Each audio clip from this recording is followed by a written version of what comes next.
Comenzamos este lunes informándoles que en Venezuela, pasadas las 11:35 de la noche de este domingo, el Consejo Nacional Electoral emitió el primer boletín de las elecciones parlamentarias y regionales. El triunfo se le adjudica a la coalición del Gran Polo Patriótico con un 82,6% de los votos y la victoria en 23 de las 24 gobernaciones, con más del 90% de las actas escrutadas y con una participación que ha sido especialmente baja, ya que solo el 42,6% del censo acudió a las urnas. Veamos parte del boletín. Asimismo, en lo que corresponde a los cargos a elegir de gobernadoras y gobernadoras de los 24 estados del país, se adjudica a esta hora los 24 cargos con tendencia irreversible.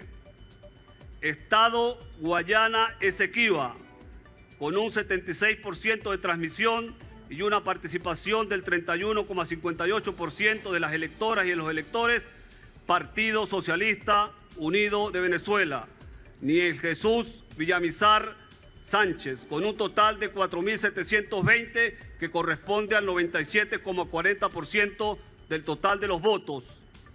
Estado Anzoátegui, con una transmisión del 92,21% y una participación del 40,74%, Partido Socialista Unido de Venezuela, Luis José Marcano Salazar, con un total de 273.209 votos, correspondiente al 87,30% del total de los votos.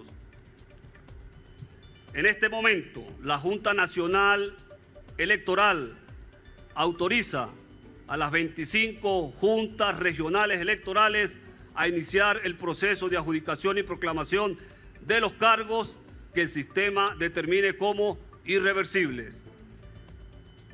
Hoy hemos vivido una nueva jornada de soberanía, una expresión cívica y democrática del pueblo de Venezuela. El pueblo habló con su voto.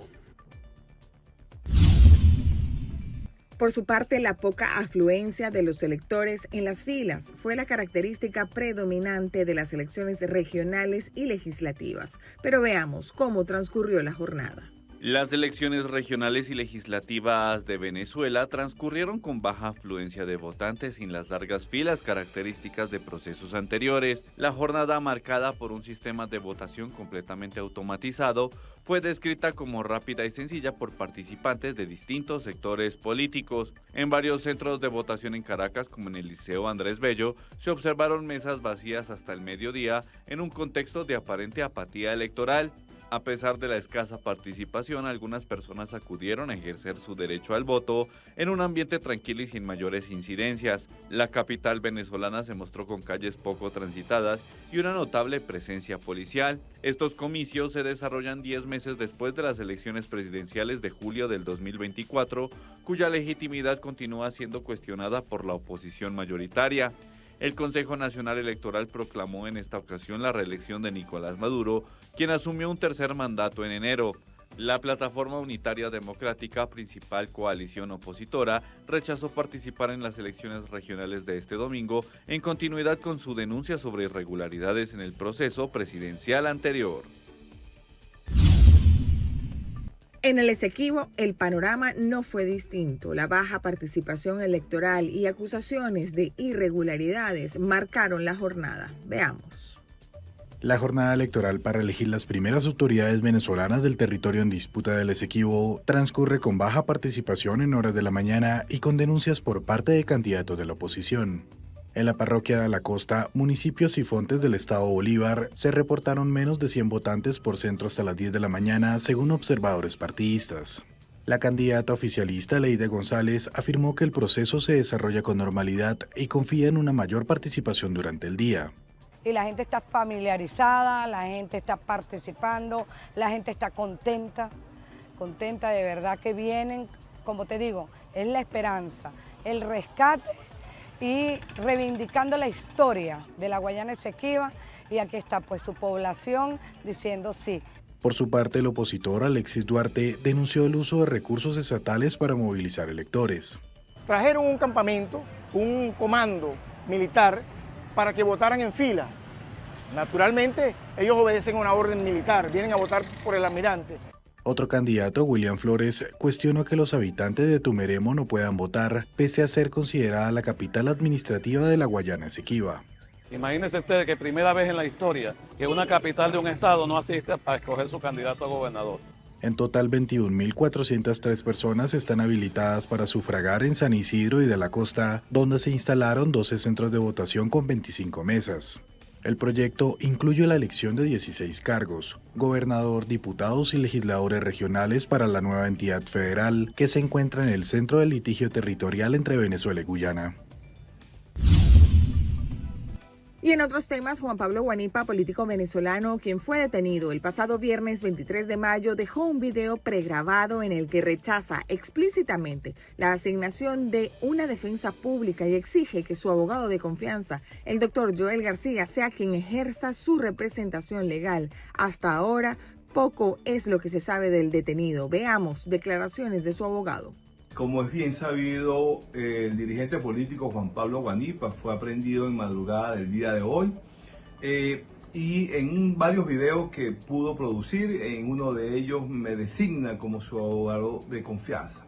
¿Qué va a pasar con Juan Pablo Guanipa? Bueno, la Constitución en su artículo 44.1 establece que una persona cuando es aprehendido, bien sea en flagrancia o porque existe una orden judicial, entiendo que según el comunicado del Ministerio Público, estamos en presencia de que un tribunal le estaba requiriendo.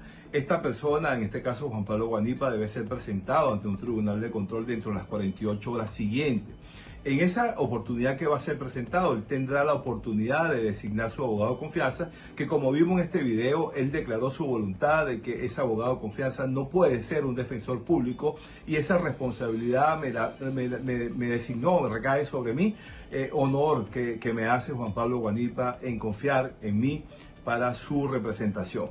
Entonces, en esa audiencia de presentación yo debería estar debidamente nombrado, ya como lo hizo, designado en un acta, yo juramentarme como su abogado de confianza y allí vamos a celebrar una audiencia que se llama para oír a lo imputado y allí el Ministerio Público tendrá que esgrimir de qué se le imputa a Juan Pablo Guanipa. Nosotros, en mi caso, como defensa, haré los descargos posibles, enunciar las nulidades, lo que haya que ver que hayan esas actas. Y posteriormente, al culminar el acta, el juez tiene que al culminar la audiencia, el juez tiene que pronunciarse sobre si Juan Pablo Guanipa está privado de libertad o no, o una medida cautelar sustitutiva de libertad, tal y como lo establece el artículo 236 del Código Orgánico Procesal Penal.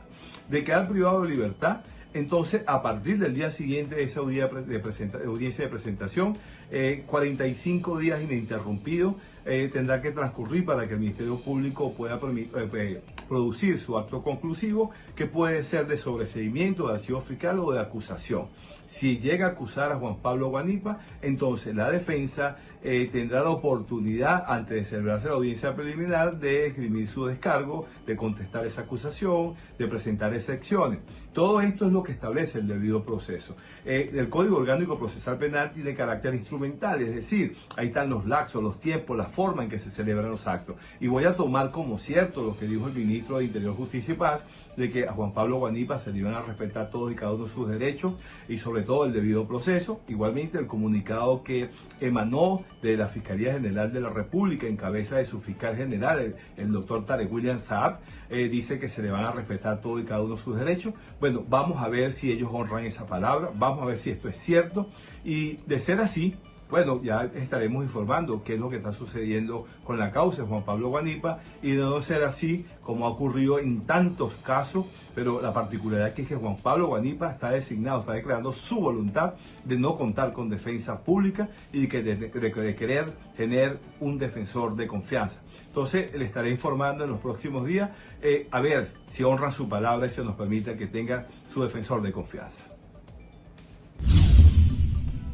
Y los 5 dirigentes opositores venezolanos, Magalí Meda, Pedro Uruchurtu, Claudia Macero, Humberto Villalobos y Omar González, quienes fueron exiliados en la Embajada de Argentina en Caracas, hablaron por primera vez luego de la llamada Operación Guacamaya, un operativo que permitió su salida del país luego de más de 400 días de encierro en la sede diplomática. Veamos parte de sus declaraciones.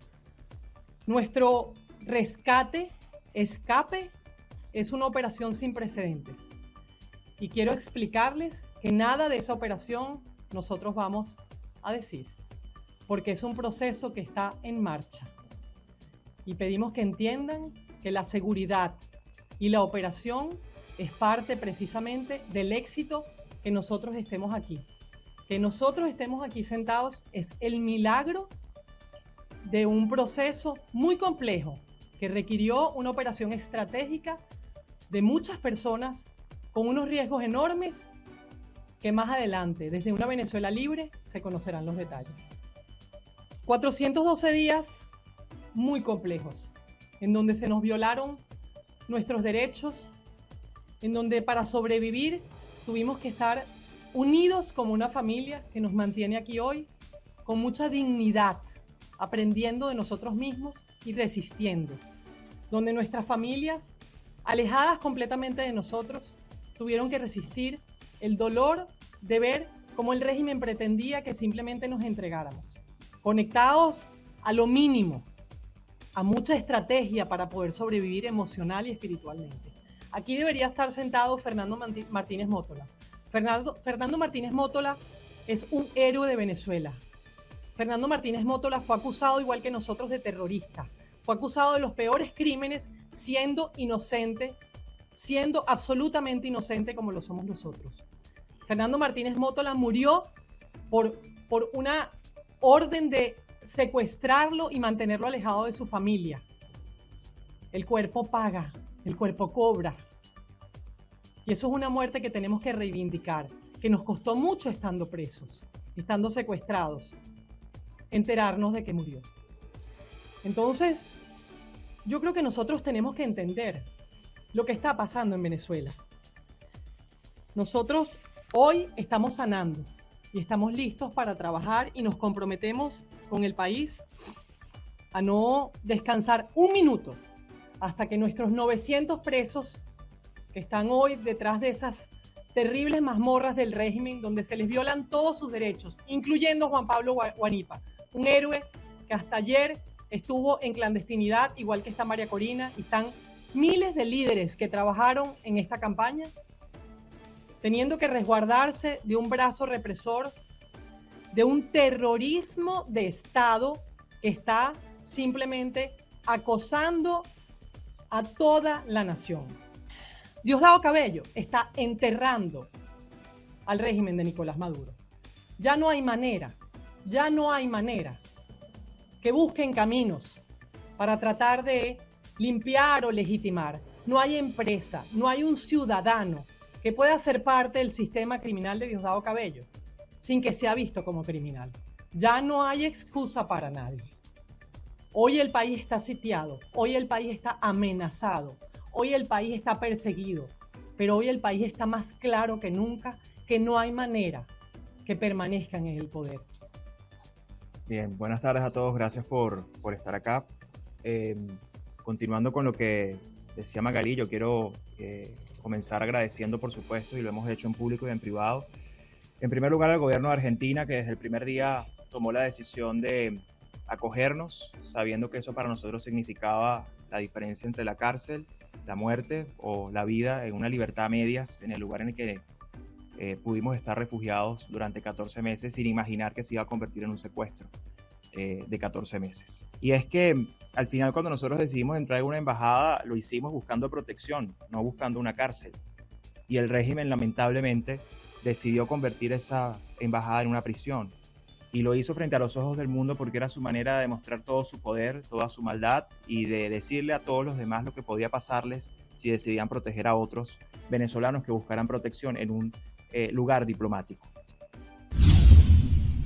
Y la ONG venezolana Comité por la Libertad de los Presos Políticos pidió a la comunidad internacional un contundente y firme rechazo a esta nueva ola de represión en el país, donde denunciaron se han registrado más de 70 detenciones sin orden judicial, sin garantías y sin que se informe oficialmente el paradero de las víctimas. En un comunicado, la organización no gubernamental indicó que estas decenas de personas se suman a las más de 900 víctimas de detenciones detenciones prolongadas e injustas. El comité exigió al Estado el cese inmediato del uso de prácticas que constituyen delitos que no prescriben y que garantice la presentación inmediata con vida de todas las personas recientemente detenidas.